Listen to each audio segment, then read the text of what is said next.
give us and get a response to you. Thank you very much. We have Ms. Karen Ward. Who's next? Oh, hi, Karen. Up to 5 minutes, great.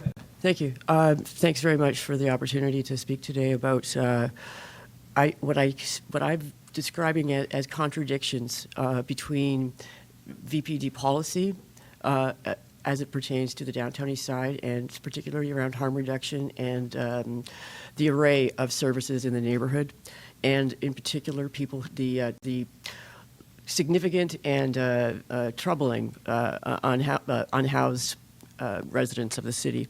So the contradictions are between the policy and what's happening in practice, and it seems to me that it's actually an opportunity for the police board to take a big step in significantly changing the way that drug users but more broadly, poor people, low-income people, people who have been harmed by systemic and structural violence that is widespread,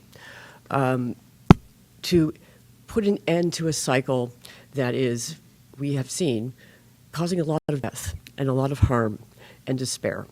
I'm not even calling the neighborhood anymore, I've taken to calling it a death spiral.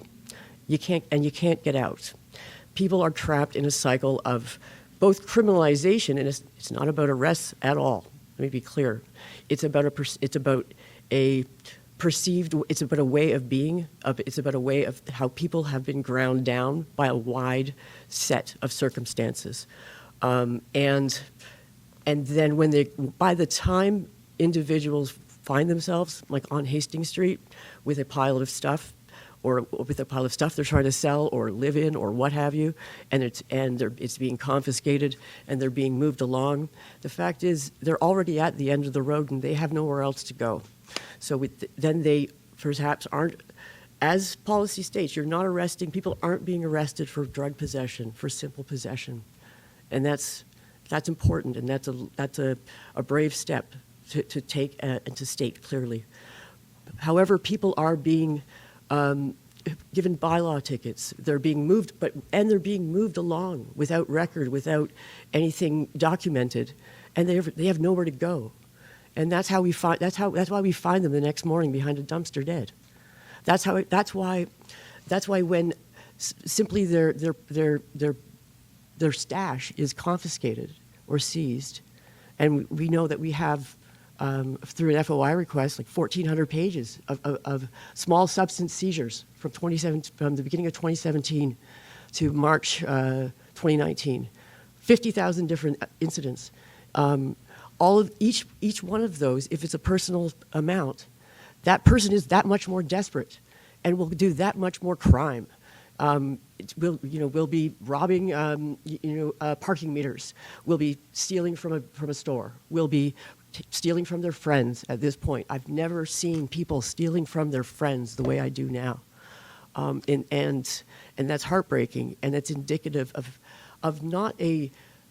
how bad it's become in a very concentrated space.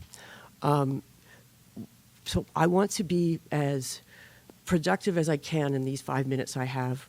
And I want to turn back, if I could, to the end of the Chief Health Officer's report at the end of March, the provincial health officer. It was called Stopping the Harm. And it offered a roadmap to decriminalize not substances, because that's a federal issue, and we know that.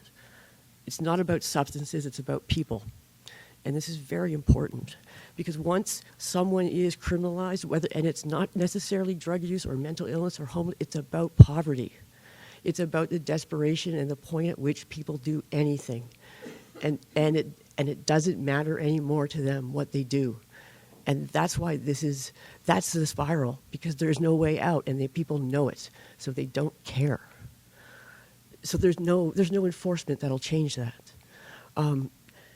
What the provincial health officer's report offered was a way to decriminalize individuals, and that's a mutual responsibility. That's authorities, that's people on the street, and that's all of us. That's us too, to change the way that we relate to each other and the way we relate to power. But I'm looking toward, there was a process in there to suggestions, a series of them, how this could be done. It's not just one model or that model. We need to do it a Vancouver way. And I know we can find that.